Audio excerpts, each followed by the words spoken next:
University. Ayan guys, tabi lang ito siya ng kalsada. Ayan, kahit na luma na siya, may bantay pa rin. Ayan, may guard. Marami pa rin mga matambay dito. Kasi sakayan din to pagka galing sa school ng Dilasan napuntang bayan, pwede ka dito mag-abang. Ayan guys, kasi mahangin dito. Doon naman sa bandang unahan, ayun matatanaw doon yung bagong park. Puntahan natin yung mamaya.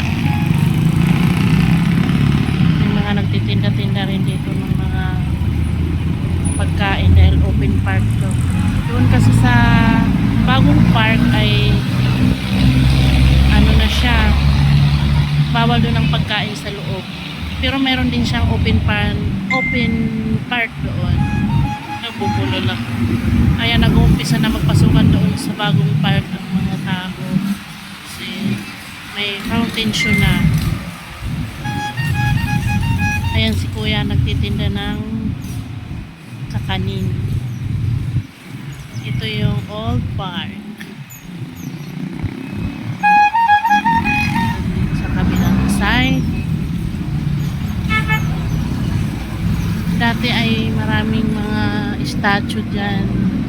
Pag Pasko, mayroon siya dyan bilin. Dyan sa taas. Ngayon wala na kasi nga nilipat na yung mga statue dun sa bagong park. Dati, maraming isda dito. Ewan ko lang ngayon kung mayroon pa. Try natin tingnan. Ayan, nandiyan pa rin yung mga isda pero hindi na malinaw yung tubig. Kung natatandaan nyo guys, meron akong video dyan na marami sila. Mga malalaking isda. Ngayon parang isa na lang nakikita kong white. Ayan. Hindi na siya masyadong pinagtuunan ng pansin. Although marami pa dito mga namamasyal. Napakaganda rito guys pagka Pasko. Ang dami nitong pailaw dati. Ngayon kasi ang priority na nila yung bagong park. Mapapansin yung karamihan mga dumadaan dito mga estudyante. Dito guys, marami din isda dati. Eh, wala na. May mga statue dyan ng crocodile dati. Tapos may malalaking isda. Ngayon mayroon ng paisa-isang mga isda dyan. Pero maliliit. Ito ay man-made falls to dati. Wala doon ang tubig sa taas. Naligaw na pusa tulog.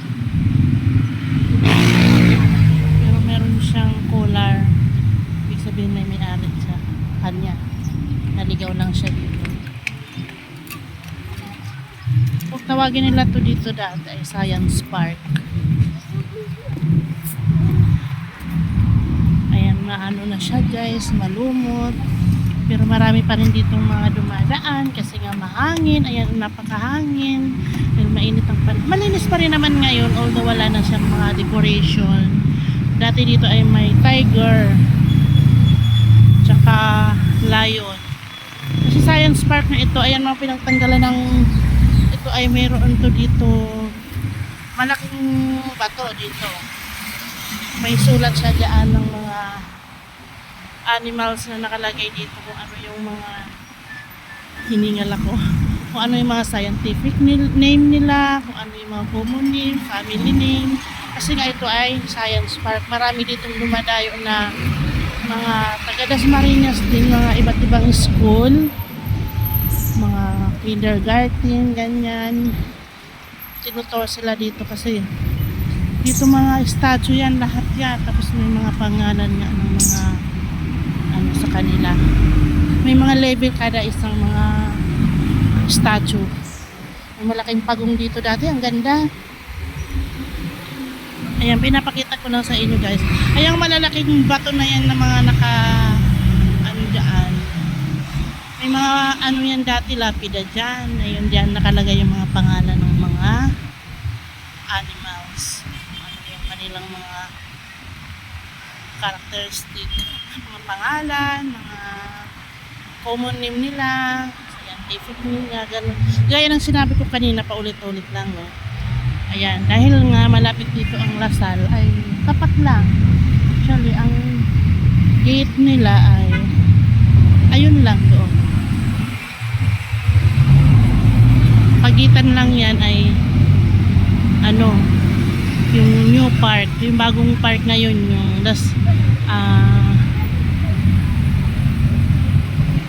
ano ba yan? Dasmariñas People's Park. Ayan. Doon sa tawid guys, karugtong yan dito. Pag Pasko, napakaraming mga decoration dyan. Ngayon, pag Pasko, itong mga puno na lang ang nilalagyan, tsaka dito sa may gitna ng kalsada may mga halaman dyan, di ba? Dyan ang maraming decoration. Ano yung nakasalubong natin kanina, nagtitinda ng kakani. Ayan, babalik na tayo guys kasi pupunta ako ngayon sa bagong park. Doon ako maglalakad-lakad. Dati doon sa taas guys, kayang-kaya ko yan lakarin mula doon sa umpisa na yon. Ayun, aakyatan yan doon. Minsan ay papasok ko kayo ron guys. Ang ganda niyan dyan kasi may ano yan doon sa taas, daanan. Maraming mga dumadaan dito nagbabike. Dito ako sa taas eh. Ayan, ito yung dinaanan ko kanina. Ayan palang pusa guys, ay palang ano, alaga pala siya ng guard. Ayan, ang cute. Hi Ming. Alaga siya ng guard. Ayun yung guard doon. Ayan guys, mga papansin, ang dami pa rin dito tumatambay dahil mainit ang panahon. Ayan, tatawid tayo dito guys sa bagong park.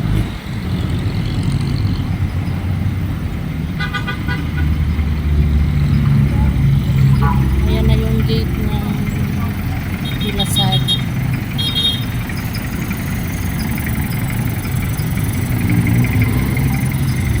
Tatawid tayo guys.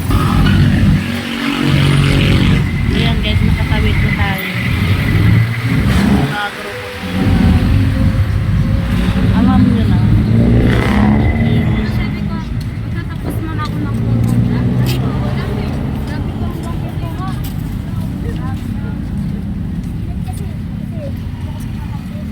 Galing sila ng park. Ito na yung gate ng De La Salle University.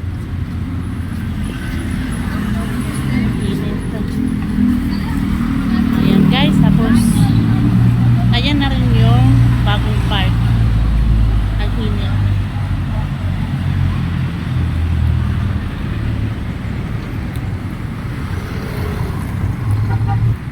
Ito na nga guys. Nakarating na tayo dito sa bagong park. Ayan guys, nakarating na tayo dito sa bagong park. Ito yung tulay na nadudugtong ng bagong park at saka yung luma. Ito oh. May tulay siya kasi ano to eh, yung ilog na yung mga excess niyang lote sa gilid ng ilog gawang park. Ayan siya guys, so ganda.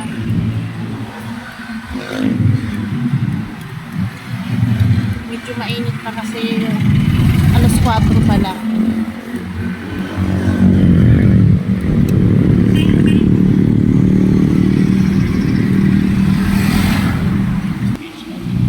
Ayan guys, nandito na tayo sa bagong park.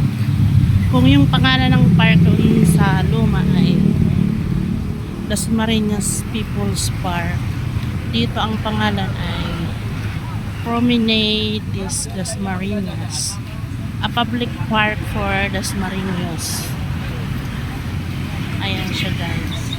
Napakaganda rin ng mga ano dito sa paligid. Mga halaman. Ayun doon ay open park. Doon pwedeng kumain, pwedeng mag-picnic doon. Pero pag pumasok ka dito sa gate, bawal doon ang pagkain. Mahigpit na pinagbabawal doon ang magpasok ng pagkain. Bawal ang kalat doon sa loob, pero pwedeng magpakalat-kalat siya doon. Ayan siya guys. Pasyal ko kayo dito sa wow, ang lamig. Hinahangin yung ano tubig. Pupunta dito sa daan, ang lamig. Ito yung open park. Ayan, tingnan mo. Maraming tao doon. Ayan, tingnan nyo guys. Oh, ang daming mga tao. Magpapamilya, nagpipiknik, nagpapalamig. Minsan dito kami ng anak ko nagtatambay. Hindi sumama dahil nag-half-day ang kanyang papa. Hindi siya sumama. Mas gusto niya makipag-banding sa papa niya, maglaro ng ML. Ayan guys. Dito ang open park. Tingnan mo naman magpapamilya. Ayan guys. Hanggang dito. Nagulat ako, nagdidilig pala ng halaman si kuya. Nagulat ako, gumagalaw yung hose. Tingnan mo kung gaano nila inaalagaan yung park. Umaga't hapon daw ang kanilang dilig. Umiikot din dito ang mga volunteer na guard ng Dasmariñas kasi bawal magkalat. Tingnan mo guys, may mga natutulog pa, may mga estudyante na dito na nag-aaral ng kanilang mga aralin, nag-banding, nagchichikahan. Ayan, nagdidinig ng halaman sa kuya. Siya dito yung nag-aalaga ng mga halaman. Akala ko nung una plastic yung kahoy na halaman na yan. Natural pala yan. Ay, hanggang dito na lang. Maraming salamat sa iyong panonood. May mga nagja-jogging. Ayun, vlogger din yan si kuya. Like kung nakikita dito pag ako'y pumupunta. Ayan. Guys, hanggang dito na lang. Maraming salamat. Sana nag-enjoy po.